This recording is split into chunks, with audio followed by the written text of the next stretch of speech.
Today we'll have a look at the case of MyForexFund. Got a bit of an update on this. People have been asking for what's happening with MyForexFund, what's the news from the court, what things are new, what things are changing, are they going to pay out the money that they owe to traders? So we'll go through the information we have so far. There's been a bit of an update in the past few days. I just caught up on it, so I'll give you the facts and try to kind of look at what things could be happening from here and what are the next steps with MyForexFund and what things you can expect from them. So we've got this new article here from Finance Magnates that discusses the news happening. So this is only 6 days ago from when I'm recording this. Might be around a week from the time we publish this video. And it says here the founder of MyForexFund will receive approximately $100 million, but 12 million are still frozen. The court upheld its first impression evidence submitted by the CFTC against MyForexFund, and they found that they didn't have to freeze all that capital that they froze earlier. So here you can see the New Jersey court on Tuesday, which is last week, partially granted MyForexFund's requests in the lawsuit filed by the CFTC against the company. The court ordered the release and return of most of the assets belonging to the founder and CEO of MyForexFund, valued at approximately $100 million. However, the $12.08 million of these assets will remain frozen. Now, this is probably because they found that the evidence against MyForexFund was not enough to freeze all these funds and that they didn't have to kind of keep all that money, for now at least. They keep on mentioning here a little bit below that they have a lot of allegations against MyForexFund, including making false claims. And the CFTC is really trying to be committed to stamping out all the retail fraud in the markets. They really want to push this to work. They want to kind of go deeper on this case, I believe, because they really want to try to make it work and try to get MyForexFund or any other business doing these things out. MyForexFund, on the other hand, they said that the CFTC mischaracterized their transfers involving significant tax payment, and they still assert that they've never solicited or accepted customers' investments.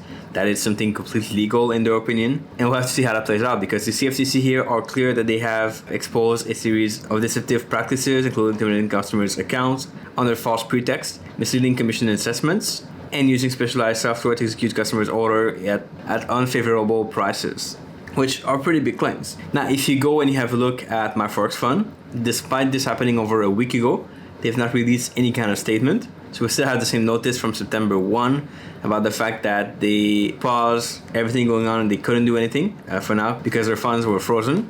Now it seems that even though they got the money back, at least a good portion of it, they still didn't post any statement and they still have the same thing going on and nothing new here in that case. The website is still down. We still have this same order here. We don't mention anywhere about the fact that they got the funds sent back. Now, I know there might be a delay. There might be some things that kind of prevent them from saying anything at this point. But we have no update here in this case on the case of MyForexFund. So this kind of leaves us here with what's going on. Like, what are the next steps in that case? Are they completely cleared? I don't think so. There's going to be a lot more inquiries and a lot more search during this court case. This should happen quite soon. Now, from my understanding, there's still a cease trade order against the Traders Global Group, which is MyForexFund, and the CEO of that company. So they're still unable to operate or do anything else in that case. Keep in mind that the asset frozen was only in the US and by the CFTC. The Ontario Securities Commission in Canada still has this cease trade order in place, I believe. So they're still not able to do anything in that case. Obviously, MyForexFund further questioned this restraining order by arguing that shutting down a business like this and freezing personal assets is a very extreme measure. So it seems like the CEO here, Murtaza, got his personal assets back. It seems that that is solved for now, but we'll see how this goes for the MyForexFund overall and what are some things that they have to claim against it. There's going to be a lot of updates in the future on this. So if you want to get the updates, make sure you subscribe to the channel. I'll do my best to keep you updated as this goes out and as we have more details on the case of MyForexFund against the CFTC, against the Ontario Securities Exchange Commission. There's a lot of stuff here that we have to unpack and go through, and I'm curious to see how this will play out. There's still not any good news for people who are waiting for withdrawals from MyForexFund. I don't think this will happen anytime soon, but we could be wrong. Let me know in the comment section what you think will happen on this.